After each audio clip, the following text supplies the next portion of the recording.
If you want to hold a sales promotion and offer your customers a discount to your store, you need to plan out a marketing strategy instead of just assuming that the discount will do all the work. This email marketing strategy will work for any holiday, but specifically I'm talking about the 4th of July. This will be the outline for a strong campaign that will work if you're a small or medium business. I promise you, if you try this out, you're going to see a massive improvement in your sales. Now, if you're wondering why you'd host a sale on the 4th of July, well, let me give you some figures. So the average American's going to spend $73 on holiday-related purchases during the 4th of July, for a combined total of nearly $7 billion.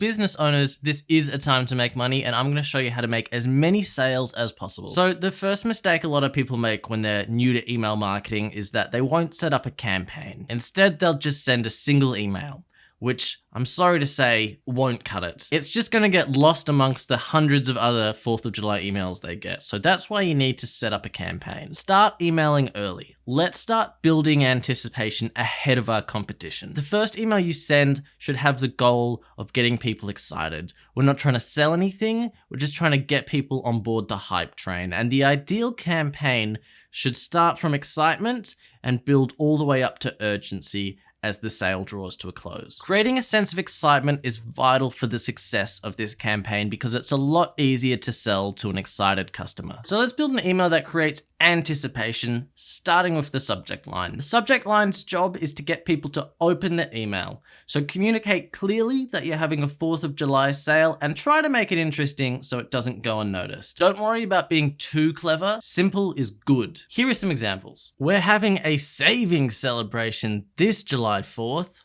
Enjoy your freedom to save. Create the perfect 4th of July weekend. So what should go inside this email? Well, keep in mind that it's just the first in the campaign, so it just needs to be simple. It needs to include the date of when the sale starts, and it also needs to have a bit of copy to get people excited and build anticipation. Now, here's an example of how the first email in the campaign should look. So basically all this does is just build a little bit of anticipation and excitement for future emails to come, building towards the sale, of course, on the 4th of July. You're invited for a sneak peek. So that's something you can also do, is you can include a link to a blog post or something like that to kind of give a bit more information on the sale for those who are interested. And again, notice on this first email that they're not trying to sell you anything. They're not pushing you too hard. They're just trying to build your excitement for the sale. Here is a good example of the type of email that you should be sending early on in your campaign. Here we've got the countdown to when the sale begins.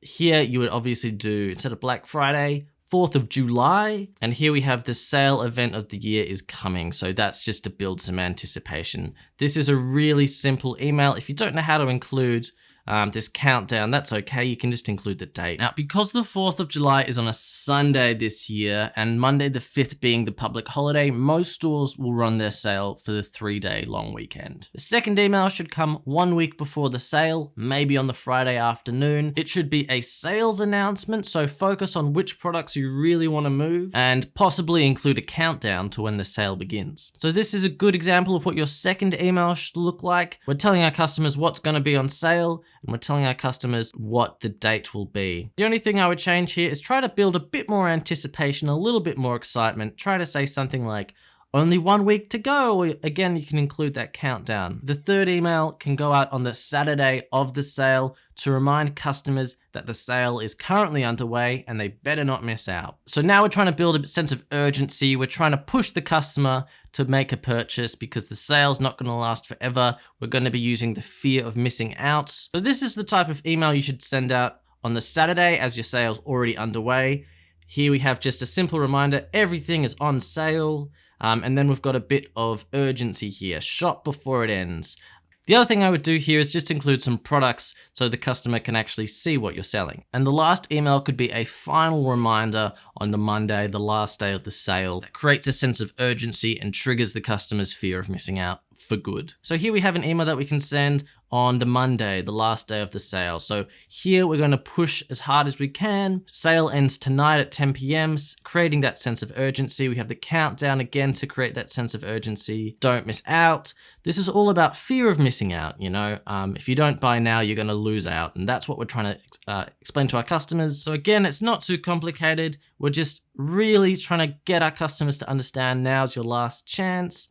And then of course they've included what exactly is on sale. The only thing again is always use product photography if you can, and Smarter Mail makes that really easy as well, so you shouldn't have too much trouble with that. This email should probably only go out to subscribers that haven't been converted into customers. If they have purchased something during this sale, they don't need to be reminded that the sale's about to end. They've already made their purchase. Now that's basically the outline of a really good campaign. As you can see, it's not that complicated. These kinds of campaigns really highlight how great email marketing is because it's completely free to set up this campaign. It wouldn't take you more than 2 hours to set up all these emails. I promise you, if you set this up now, you're going to see a massive improvement in your sales. And I'm uploading this on the 4th of June, so you've got a full month to get this sorted out. Please subscribe if you want to know more marketing tips. I'm going to be sharing more next week. And if you've got any questions, write a comment down below and I'll get back to you ASAP.